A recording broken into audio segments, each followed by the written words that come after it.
Stave 5. The end of it. Yes, and the bedpost was his own, the bed was his own, the room was his own. Best and happiest of all, the time before him was his own to make amends in. "I will live in the past and the present and the future," Scrooge repeated as he scrambled out of bed. "The spirits of all three shall strive within me. Oh, Jacob Marley, heaven and the Christmas time be praised for this. I say it on my knees, old Jacob, on my knees."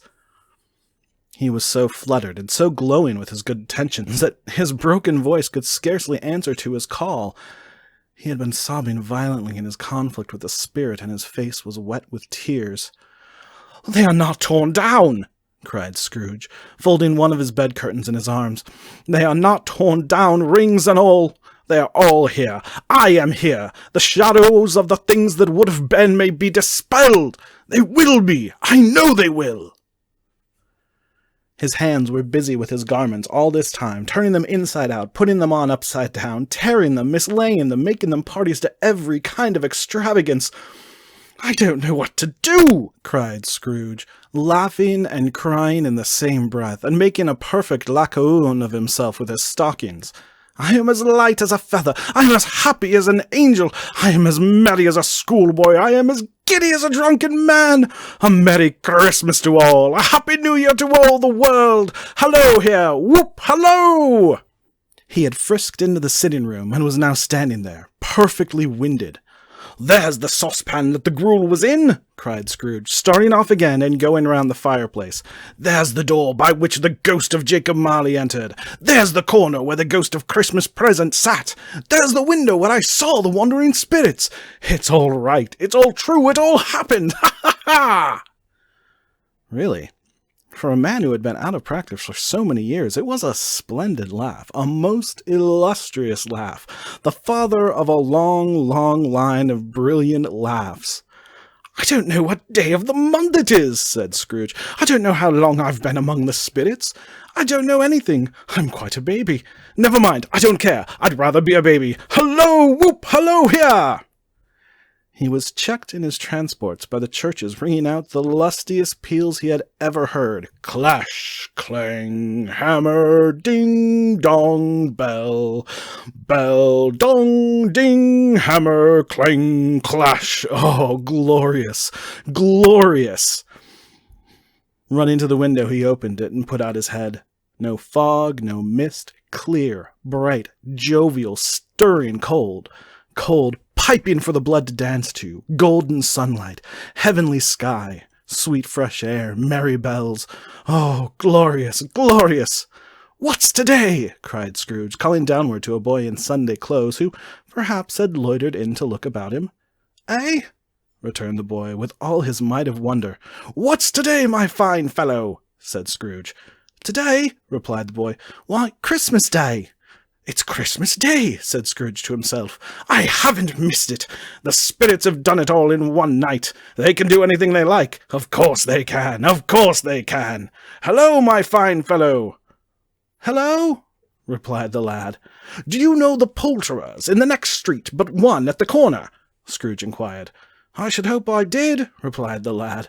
"An intelligent boy," said Scrooge. "A remarkable boy. Do you know whether they've sold the prize turkey that was hanging up there? Not the little prize turkey, the big one." "What, the one as big as me?" returned the boy. "Oh, what a delightful boy," said Scrooge. "It's a pleasure to talk to him. Yes, my buck." "It's hanging there now," replied the boy. "Is it?" said Scrooge. "Go and buy it." "Walker!" exclaimed the boy. "No, no, no," said Scrooge. "I am in earnest. Go and buy it, and tell him to bring it here, that I may give them the direction where to take it. Come back with the man, and I'll give you a shilling. Come back with him in less than 5 minutes, and I'll give you half a crown." The boy was off like a shot. He must have had a steady hand at a trigger who could have got a shot off half so fast. "I'll send it to Bob Cratchit," whispered Scrooge, rubbing his hands and splitting with a laugh. "He shan't know who sends it. It's twice the size of Tiny Tim. Joe Miller never made such a joke as sending it to Bob's will be. Ha, ha, ha." The hand in which he wrote the address was not a steady one, but write it he did, somehow, and went downstairs to open the street door, ready for the coming of the poulterer's man. As he stood there, waiting his arrival, the knocker caught his eye.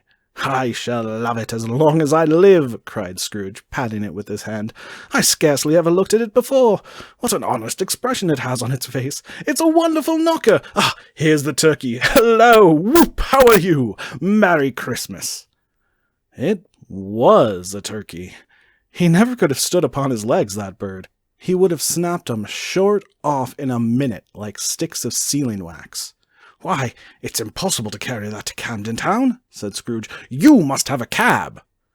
The chuckle with which he said this, and the chuckle with which he paid for the turkey, and the chuckle with which he paid for the cab, and the chuckle with which he recompensed the boy, were only to be exceeded by the chuckle with which he sat down breathless in his chair again and chuckled till he cried.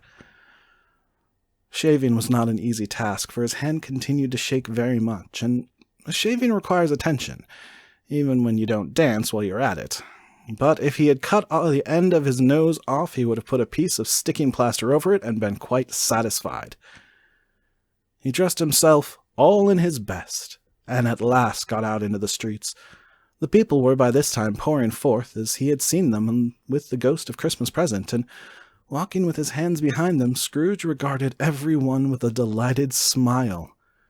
He looked so irresistibly pleasant, in a word, that 3 or 4 good-humored fellows said, "Good morning, sir, and a Merry Christmas to you." And Scrooge said often afterwards that of all the blithe sounds he had ever heard, that those were the blithest in his ears. He had not gone far when, coming on towards him, he beheld the portly gentleman who had walked into his counting-house the day before and said, "Scrooge and Marley's, I believe." It sent a pang across his heart to think how this old gentleman would look upon him when they met, but he knew what path lay straight before him, and he took it. "My dear sir," said Scrooge, quickening his pace, and taking the old gentleman by both his hands, "how do you do? I hope you succeeded yesterday. It was very kind of you. A Merry Christmas to you, sir." "Mr. Scrooge?" "Yes," said Scrooge, "that is my name, and I fear it may not be pleasant to you. Allow me to ask your pardon, and will you have the goodness—" Here Scrooge whispered in his ear. "Lord bless me!" cried the gentleman, as if his breath was taken away. "My dear Mr. Scrooge, are you serious?" "If you please," said Scrooge, "not a farthing less. A great many back payments are included in it, I assure you. Will you do me that favour?" "My dear sir," said the other, shaking hands with him, "I don't know what to say to such "Don't say anything, please," retorted Scrooge. "Come and see me. Will you come and see me?"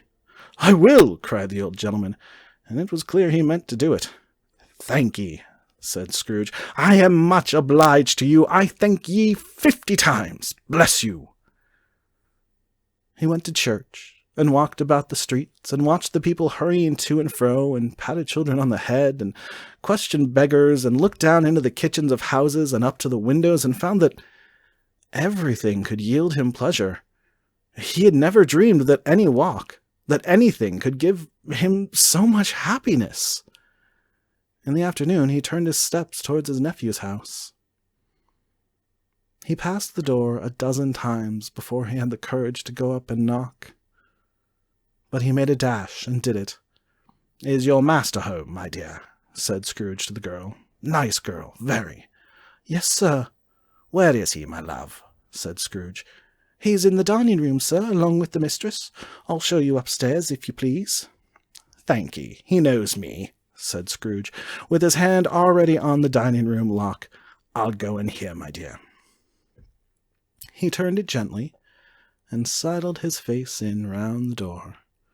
They were looking at the table, which was spread out in great array, for these young housekeepers are always nervous on such points, and like to see that everything is right.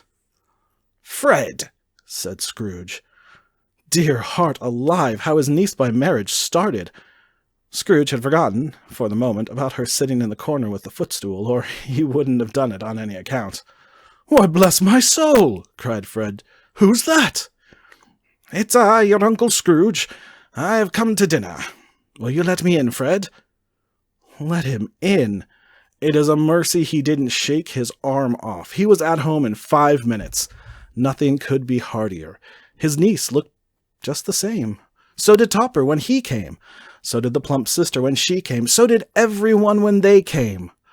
Wonderful party, wonderful games, wonderful unanimity, wonderful happiness.